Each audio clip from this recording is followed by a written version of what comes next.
Olá, pessoal. Esse aqui é mais uma edição do programa Virando a Página. E nessa edição eu tenho muita honra de receber e conversar a professora Judete Zilli, que é professora da rede municipal, é também vice-presidente da Casa da Mulher e ativista das mulheres feministas. É com ela que nós vamos conversar sobre pandemia, mulher, quarentena, toda essa situação que nós estamos vivendo no Brasil e no mundo e que tem atingido de maneira especial a condição, a situação das mulheres. Muito obrigado, Judete, por ter aceitado o nosso convite e vir aqui ao Virando a Página. Boa tarde, Antônio Alberto. Eu que agradeço, é um prazer, uma honra imensa poder trocar algumas ideias e conversar a respeito dos impactos, dos efeitos do coronavírus, dessa pandemia na vida de todos nós, né? Judete, antes da gente falar especificamente dessa questão que mais nos aflige no momento, eu queria te fazer uma pergunta conceitual, é uma coisa assim mais de curiosidade pessoal mesmo, né? Eu ouço falar muito no feminismo liberal, no feminismo neoliberal, no feminismo anti-neoliberal, ou num feminismo mais crítico, de contestação mesmo da sociedade capitalista, mais politizado, um feminismo mais alienado, despolitizado, etc. Eu vejo até mulheres dizerem que não sou feminista, eu sou feminina, etc. Eu vejo uma incompreensão muito grande nesse terreno aí. Isso acontece mesmo, Judete? Sim, é verdadeiro, ocorre desde sempre, desde a interpretação conceitual do que é ser feminista, com o paralelo da feminilidade, né? Eu acho que a sociedade patriarcal construiu de uma forma tão bem elaborada a questão do feminismo em paralelo ao machismo, que as pessoas incorporaram uma visão de que ser feminista não é também reunir aspectos de feminilidade, mas não aqueles de fragilidade, de submissão, de subordinação, a qual, inclusive, o capitalismo se apoderou de uma forma bastante efetiva para nos manter como seres de segunda classe, inclusive sendo excluídas de todos os espaços e não tendo os nossos direitos e os nossos espaços ocupados e garantidos, né, pela nossa atuação, pela nossa capacidade. Então, isso foi um equívoco histórico-cultural que sempre existiu. E na última década, especialmente, nós temos ouvido, sim, com muita ênfase, a fala de que todas as mulheres hoje são feministas. Basta acreditar que eu sou capaz de defender um direito, que eu já me coloco nessa categoria de feminista. Mas a gente tem uma leitura bastante crítica a respeito disso. O capitalismo, o neoliberalismo também se apoderou disso, por uma questão também mercantilista, e mesmo que os espaços liberais, capitalistas, criem espaços de atuação da mulher, sobretudo no mercado de trabalho, esse espaço vai servir não para a libertação da mulher e de todas as mulheres de forma especial, como transformação cultural, histórica e social, mas ele vai servir sim para o empoderamento de uma pessoa que vai manter depois toda a cadeia de exploração que sempre existiu. Então, para nós do movimento feminista, existe uma questão que é crucial, que é a seguinte: o movimento feminista ele deve ser libertário para mulheres e homens. Ele é anticapitalista, ele é antirracista, ele é ambientalista no sentido de entender que tudo isso tem conexão com o meio ambiente, com o cosmos, e que o consumo e que a postura das pessoas de forma acrítica, no sentido de usufruir dos bens de forma desenfreada e não respeitando as individualidades e os espaços coletivos, a qual todo mundo faz parte, Isso vai muito ao encontro das expectativas e mesmo da conjuntura, né, do sistema patriarcal, que é cruel, é perverso no sentido de manter homens e mulheres em situações de violência constante e em situações de dominação. É claro que para as mulheres isso tem um agravante ainda, um agravante milenário, ainda muito mais sério, muito mais difícil de ser rompido. Muito bem. Eu imagino que você, como uma lutadora social aí, né, professora da rede pública e também envolvida com as lutas sociais em bairros de Ribeirão Preto, tenha tido assim uma posição privilegiada para enxergar todo esse tipo de dominação e se posicionar contra o patriarcalismo, a exploração, a exclusão capitalista da mulher, mas ainda falta conscientizar bastante as mulheres, né? Porque tem muita feminista, digamos, entre aspas, alienada ainda, né, Judete? Sim, existem. Eu não posso dizer que sou uma feminista quando eu penso que só vale a defesa dos meus interesses particulares. Ou quando eu entendo ser feminista e vou aderindo a todos os padrões de beleza, de consumo da sociedade vigente, no sentido de não fazer uma leitura crítica e transformadora de tudo isso. Então, assim, não basta ser feminista, não basta ter vagina, é preciso ir muito além disso, no sentido de fazer a leitura mais crítica, mais real da nossa realidade, tendo em vista a escravidão mesmo, a escravidão em que as mulheres ainda vivem em vários sentidos na nossa vida, e a violência a qual todas nós estamos submetidas cotidianamente. E muitas vezes, por ter uma profissão, por ter tido uma graduação ou ocupar um lugar que, vamos imaginar, possa ter sido até ontem ocupado por homens, a gente pensa ser feminista e estar fazendo um trabalho diferente, desconstruindo tudo isso, mas na verdade não. Na verdade, a gente pode estar sendo um belo do machista de saia, simplesmente reproduzindo todo o sistema, de forma a fazer valer o que está colocado, né? Tem que a gente consiga avançar e transformar as relações que vão desde as relações pessoais e as relações para comigo mesma. Ser feminista é uma atitude, é um pensamento libertário que me leva a agir coletivamente. Jamais vai bastar eu melhorar a minha vida, a minha atuação, o meu status social e econômico, se todo o meu trabalho, se todas as minhas ideias não fizerem parte de um programa ainda maior, de um objetivo muito maior, de transformação de todas as mulheres. Quer dizer que tem um machismo de saia mesmo, né? Sim, tem. Judete, eu queria conversar com você, então, especificamente sobre mulher e pandemia, depois escola e pandemia.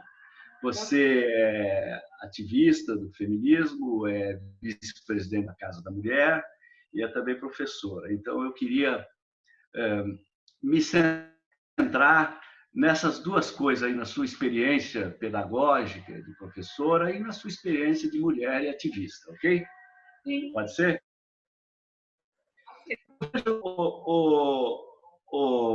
Judete, aí nas folhas e nas mídias, né, o Machado de Assis, que as mulheres estão sobrecarregadas com essa questão da quarentena, né? Elas agora estão fazendo em casa o trabalho de casa, o trabalho da babá de cuidar dos filhos e o trabalho de fora, né, que faziam na rua. Quer dizer, veio tudo para dentro de casa e veio para cima da mulher, né? Porque ela tem que cuidar da casa, tem que cuidar dos filhos e tem que cuidar do trabalho que fazia lá fora. É uma sobrecarga assim, injusta, hein, Judete? Muito. E assim, historicamente, e não por acaso, a hora que você começou a falar um pouco aí da minha trajetória, me veio à mente essa questão, né? Mulher, feminista, professora, ligada aos movimentos de mulheres, a uma ONG que presta atendimento às mulheres vítimas de violência, e nada por acaso, uma sucessão de condutas, de atitudes, de escolhas que a gente vai fazendo durante a nossa vida, que nos leva sempre para o mesmo norte. Ou seja, é trabalhar o nosso empoderamento pessoal, particular, privado, né? Mudando a nossa vida, tentando mudar, porque isso é uma tarefa árdua, além de bastante difícil e demorada, mas, sobretudo, de estar sempre antenada, ligada à vida de outras mulheres. Então, eu acho que até a escolha da minha profissão demonstra muito isso, né? O quanto o patriarcalismo é eficiente, inclusive no sentido de domar os nossos corpos e as nossas ideias, para que a gente convirja a nossa vida rumo àquilo que já é maternal, que já faz parte da formação estrutural das mulheres, historicamente e culturalmente construída. Então, assim, nós sempre estamos cuidando de alguém, nós estamos sempre nos preocupando com alguém. Parece que é uma rede que não descola da vida das mulheres. Então, o que a pandemia fez nesse momento? E eu acho que esse é o aspecto positivo de todo esse tormento que nós estamos vivendo. Ela coloca luzes, primeiro, sobre toda a falta de investimento nas políticas públicas e nos serviços públicos, de forma geral. Então, a gente vê que a pandemia, o surto da pandemia, denota a falta de água encanada, a falta de esgoto, a falta da limpeza nas vias públicas, as condições precárias com que as mulheres vivem. Mais de 30% da população das mulheres hoje são arrimos de família e tem dupla, tripla, quádrupla jornada até. E o que isso vem dizer para a gente? Que o feminismo ele será eficiente quando, por exemplo, homens e mulheres se conscientizarem de que o trabalho doméstico não é tarefa de mulher, não é um contrato previamente assinado para que isso recaia sempre sobre as costas da mulher, onde ela estiver. Por quê? Porque a divisão da tarefa doméstica, ela, se é executada dentro de um lar, e se isso for de uma forma educativa, isso faria sobrar muito tempo para as mulheres estudarem, ocuparem os espaços políticos.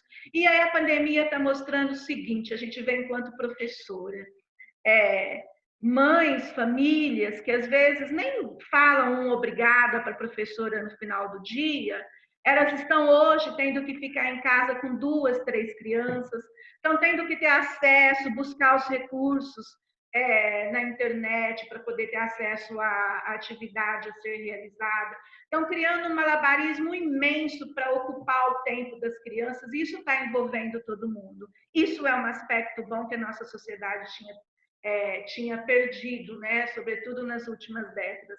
Mas isso também nos impõe uma tarefa de repensar como transformar essas relações. E as mulheres, tanto a mulher dona de casa como a mulher professora, a gente está vendo isso dentro dos grupos da rede da educação, isso está parecendo assim um hospício, um hospital de saúde mental, literalmente. Por quê? Porque tudo, mais uma vez, recaiu sobre as mulheres e com um complemento que é o trabalho feito em casa, né, que muitas levaram. Então, assim, um tema bastante pertinente para que a gente possa avaliar como essas coisas vão acontecendo no nosso cotidiano, e nós simplesmente vamos assumindo esse espaço sem provocar uma discussão, sem provocar uma mudança, e muito pelo contrário, até culpabilizando mulheres que conseguem e que escolhem romper com isso, o que nunca é uma tarefa fácil. Então, assim, que a educação nesse momento seja bastante propícia também para trazer essa clareza às pessoas, de como a gente pode melhorar a sociedade do ponto de vista educativo, lá dentro de casa, até chegar no espaço escolar também. E que a pandemia mostre a todas as pessoas, de fato, o que um grupo vive sempre dizendo o tempo todo, todos os dias do ano. Falta investimento no serviço público, falta valorização dos servidores públicos, e com isso é sempre a população mais carente, aquela que mais necessita desses serviços, que pagarão um preço mais caro. E eu acho que a fatura está chegando, né? Vai chegar para o governo, já chegou para todas nós. Lamento que sempre os mais pobres que pagarão uma taxa mais alta sobre tudo isso que está acontecendo. Eu vejo aqui em casa, viu, Judete? Eu agora estou aqui fazendo a live, mas daqui a pouco eu vou descer para tirar pó dos móveis, varrer sala, passar pano molhado. Tá difícil, hein? Que bom, o Paulo também faz muito isso. Parabéns, é assim mesmo. Judete, eu tenho visto uma notícia que me intriga muito, sabe? Nesse momento de pandemia, a gente ouve falar muito em solidariedade, em união, em que as pessoas todos são iguais, porque estão sendo atingidos igualmente pelo flagelo do coronavírus. Eu ouço falar muito em esforço comum, etc., e que isso poderia até melhorar moralmente as pessoas, rever os valores, entender que a vida tem que ser vivida de maneira igualitária, com mais harmonia, com mais paz. No entanto, eu vejo notícia, que me parece muito contraditória, da explosão da violência machista dentro de casa contra as mulheres logo que aconteceu aí a pandemia. E se por um lado tem um apelo para viver harmonicamente, em união e solidariedade, por outro lado, a violência explodiu mesmo dentro de casa, Judete? Sim, sim, infelizmente. A gente pode perceber em todos os países, de março, de fevereiro para cá, assim, vamos pensar do começo de março para cá, houve um acréscimo bastante representativo do número de mulheres que sofreram a violência doméstica por conta do isolamento social. A violência doméstica, ela ocorre sempre, e ela sempre foi uma pandemia, eu posso dizer assim, ela sempre foi uma pandemia social, porque mulheres sempre foram vitimizadas, vitimadas, e elas chegam à morte. Eu me lembro que no ano passado, o 8 de março consistiu nisso, em tratar a quantidade absurda de feminicídio que Ribeirão Preto e a nossa região teve. Então, o que a gente percebe? A paz, eu acho mesmo que só no cemitério. Nós não conseguiremos, sobretudo o Brasil com tamanha desigualdade social, conseguir ter paz um dia e colocar a cabeça no travesseiro e dormir tranquilamente. Por quê? Porque o espaço mais perigoso para as mulheres, meninas e adolescentes é o espaço doméstico, é a casa onde ela mora. E por que eu digo isso? Índices da violência doméstica, física, sexual, a psicológica, que acontece assim de forma absurda, elas começam primeiramente no espaço doméstico. E aí, assim, o corona, com o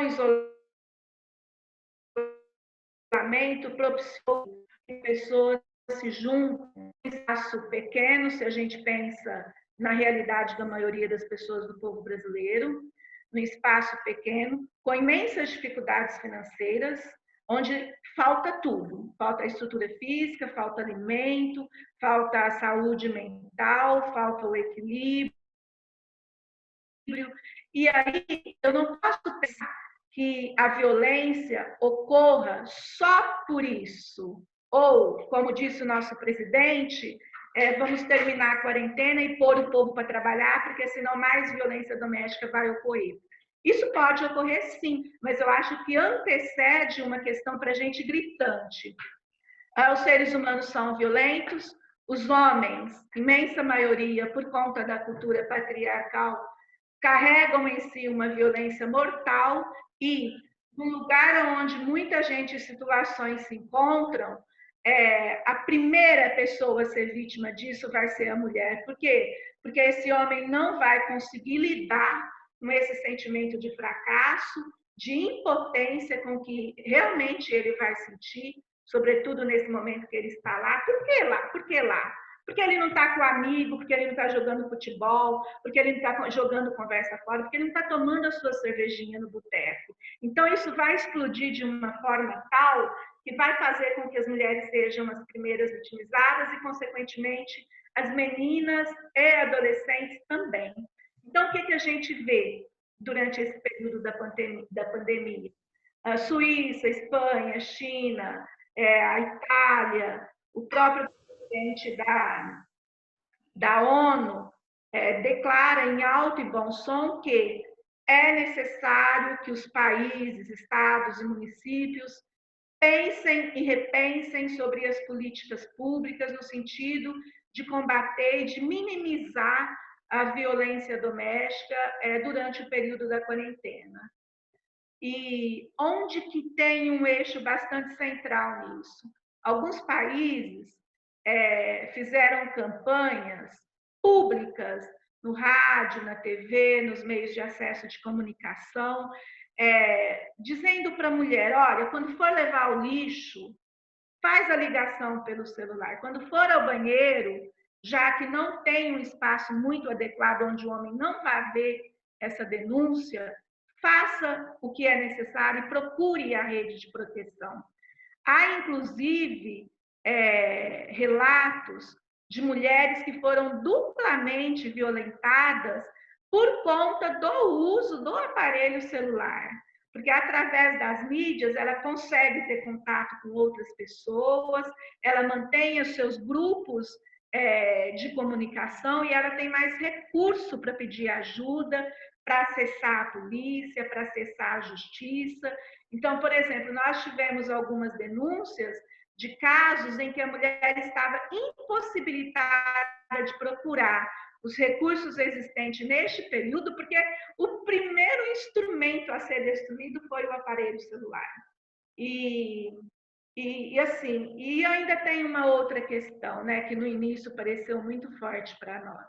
Imensa maioria das mulheres, dependendo sobretudo de uma faixa etária bastante clara, tem acesso, tem difícil acesso a isso.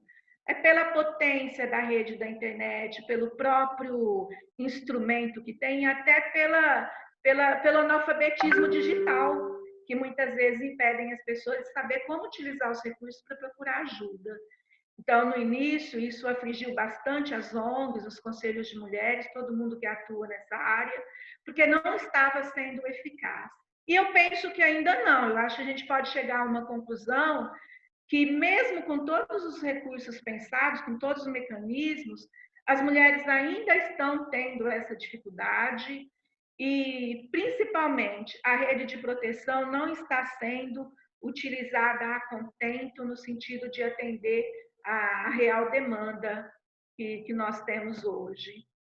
Acho isso assim bastante sério e acho que há uma falha do município bastante grande. Por exemplo, nós recebemos hoje pelo governo do estado uma carta, uma cartilha aberta às mulheres, onde consta a informação de todos os tipos de violência, inclusive obstétrica, patrimonial, todas, para que as mulheres consigam ter mais clareza do que é essa violência, porque muitas sentem isso na pele e nem sabem que é uma violência, nem sabem que ela tem um direito adquirido para que a sua vida seja poupada no sentido da referida violência.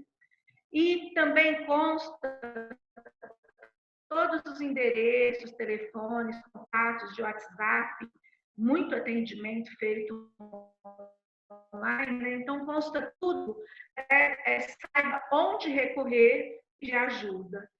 Nós não tivemos isso em Ribeirão, a gente está fazendo isso de uma maneira bastante precária, através das ONGs, através dos grupos existentes, mas ainda não foi feita uma ponte necessária entre governo, ONGs e grupos que fazem de proteção, para que a mesma ocorra com mais eficácia para as mulheres que necessitam desse atendimento. Bem, é um quadro preocupante, né? A mulher triplica a sua tarefa dentro de casa e ainda acaba sofrendo violência, né, doméstica. Realmente é uma situação desesperadora, né? E muita gente parece que não tem consciência disso, né, Judite? Agora, o que é que você, na sua visão, o que você acha que o governo municipal teria que fazer especificamente, a providência imediata que ele teria que tomar para combater esse quadro aí de violência no município? Um governo sério, que pensa sobre o direito e a vida das mulheres, independentemente de períodos de pandemia e de coronavírus, tem que pensar política pública que vá ao encontro das necessidades e dessas demandas. Por exemplo, o governo Nogueira deveria ter feito uma ampla divulgação também da violência doméstica. Nos rádios, na TV, nas grandes mídias, isso deveria ser dito quando se faz aquelas coletivas para tratar de economia, para falar da questão da saúde, dos hospitais que estão sendo construídos para dar atendimento, também deveria ser falado de todas as forças que estão na cidade e que podem ser acessadas para dar o devido atendimento e atendimentos para as mulheres que necessitam. Isso não foi feito. Não é uma coisa que acomete só o nosso governo municipal. Em geral, nenhum governo tem esse cuidado se não tiver entre a sua plataforma de governo esse cuidado, através de uma coordenadoria da mulher, através de uma secretaria de políticas públicas.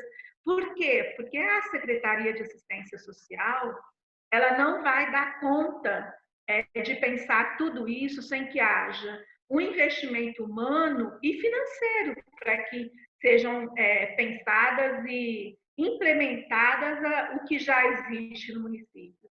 E eu acho que nem seria algo que necessitasse de um valor financeiro bastante grande, e muito menos assim de uma ordenação absurda, porque já existe uma rede de proteção no município.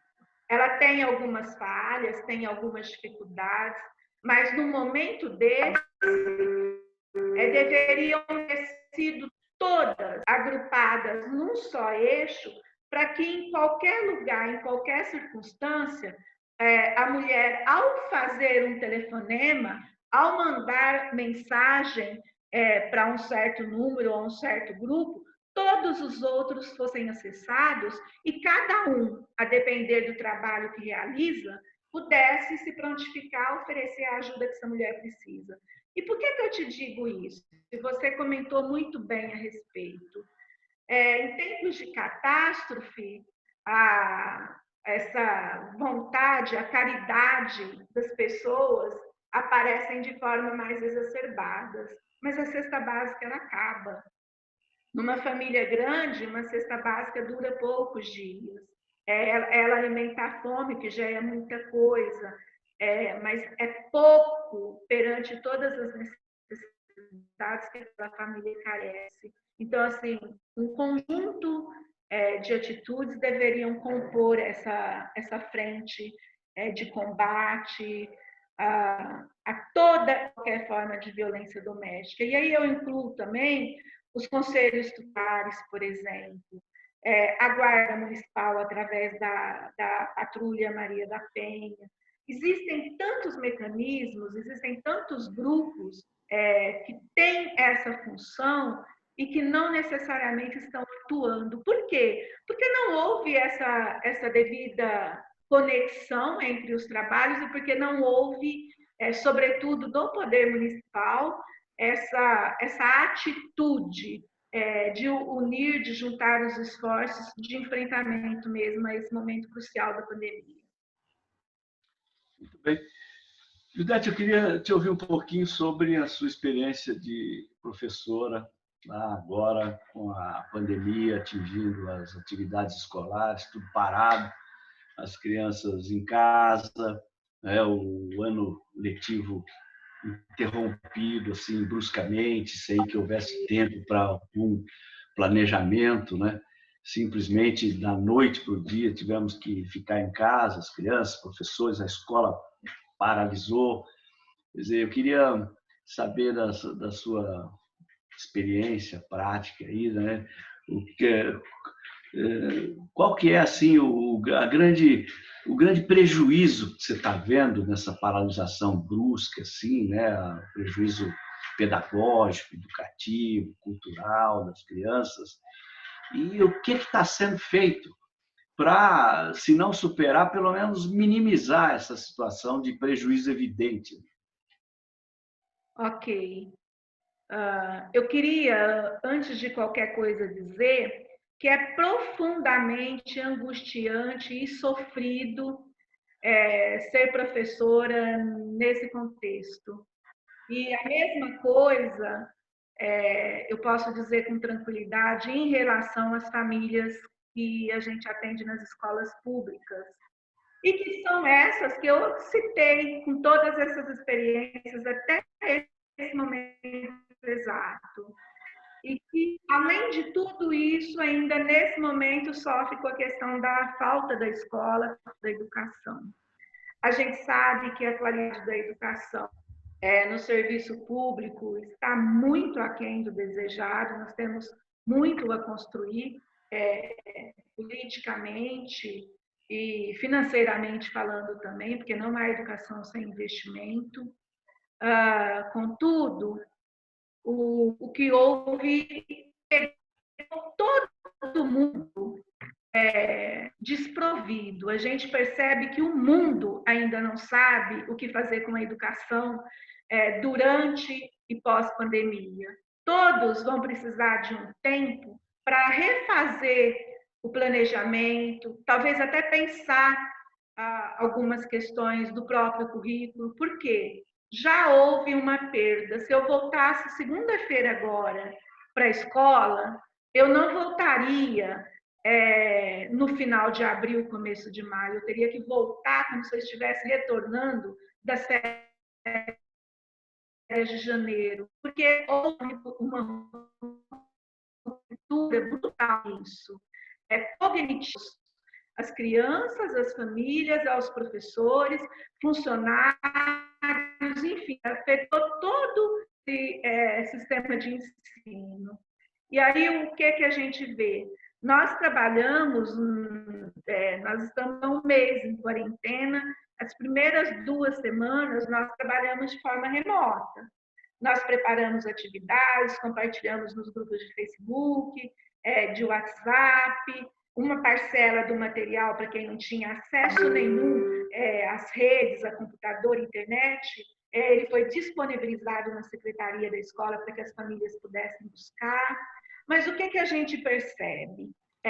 A escola, em pleno funcionamento, por não estar ainda no regime de gestão democrática, ela ainda não atingiu esse bom nível de entrelaçamento da escola com a comunidade escolar, da escola com as famílias. Então, quando a gente se vê numa situação onde ninguém tem uma resposta imediata para dar, esses passos são ainda mais difíceis e mais escassos. Então, o que a gente viu na prática? Poucas famílias conseguiram ter acesso e realizar as atividades propostas pelas redes sociais, e um grupo também pequeno foram até a escola para buscar o material. E não adianta sonhar, mesmo buscando o material, não há nada que substitua o espaço escolar, a sala de aula, a presença do professor, da professora, porque há uma mediação riquíssima de um para com o outro aí, que facilita o processo de ensino-aprendizagem. E ademais, eu não posso pensar, cogitar a possibilidade que todo pai, que toda mãe, nesse contexto infernal, terá condições de auxiliar o seu filho numa atividade, numa tarefa escolar. Muitos nem conseguirão fazer isso, por falta mesmo, por não terem tido acesso à educação. Então, assim, é extremamente angustiante. Nós não sabemos ainda como se dará os próximos dias. A gente sabe com a flexibilização da quarentena no município, a partir de segunda-feira, as escolas já serão comunicadas, rearticuladas, para repensarem o planejamento a ser feito. Possivelmente ele será feito de forma remota. E por que eu digo isso? Porque, por mais que a Secretaria da Educação tente e procure, será ainda muito difícil esse acesso democrático e plural às redes sociais. Por quê? Por conhecimento público na educação em todos os setores, a sociedade ainda não está apta e não tem condições a esse acesso. Então, muitas vezes, pensando em democratizar e levar o conhecimento a todos, a gente poderá também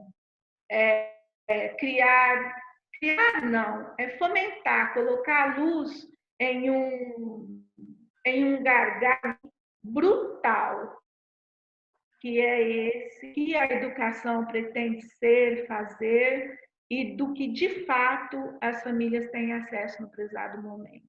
Isso coloca uma luz absurda no sentido de que, se não houver o investimento, a gente não consegue avançar na qualidade na educação e na gestão democrática. Então, eu queria dizer, sobretudo para pais, mães, para quem está da educação, que é uma perda bastante grande no sentido do currículo, no sentido da aprendizagem, mas há também, sobretudo, uma perda humana bastante significativa nisso.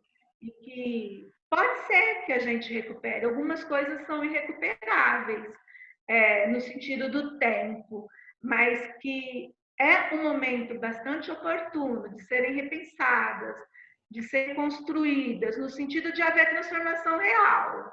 Porque eu, enquanto professora, estou aproveitando esse tempo também, não só para estudar um pouco mais, mas para fazer uma releitura de tudo isso, para dar novas ressignificações para tudo. Porque a criança que a gente receber após esse período, ela não é a mesma em que eu fui desvincular em 3 de março. Eu também não sou a mesma. A gente vai ter que considerar isso, vai ter que colocar de uma forma assim bastante aberta a nossa mentalidade, a nossa vontade pessoal, política e social no sentido de construir tudo isso. E não é fácil para ninguém.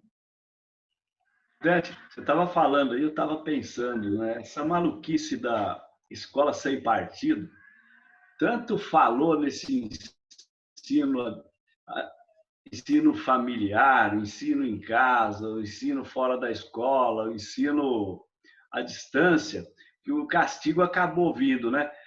Flertaram tanto com o abismo que o abismo começou a flertar com a gente, né? E como é que você vê essa ideologia aí da escola sem partido, né? O que isso significa de retrocesso, de atraso? Agora a gente está vendo, né? Tem que fazer tudo em casa como esse pessoal queria e ver que não é o caminho, né? O prejuízo é muito grande, né? Vem também para mostrar que essa escola sem partido era mais um equívoco dessas forças reacionárias que se levantaram. Exatamente. E escola sem partido, coisa nenhuma, né? Escola com partido e partido pleno, partido conservador, arcaico, que, na verdade, vem colocando não só retrocesso, mas estabelecendo os espaços de ordem do capitalismo, das forças reacionárias, conservadoras, no sentido do quê? De promover o status quo, ou seja, é necessário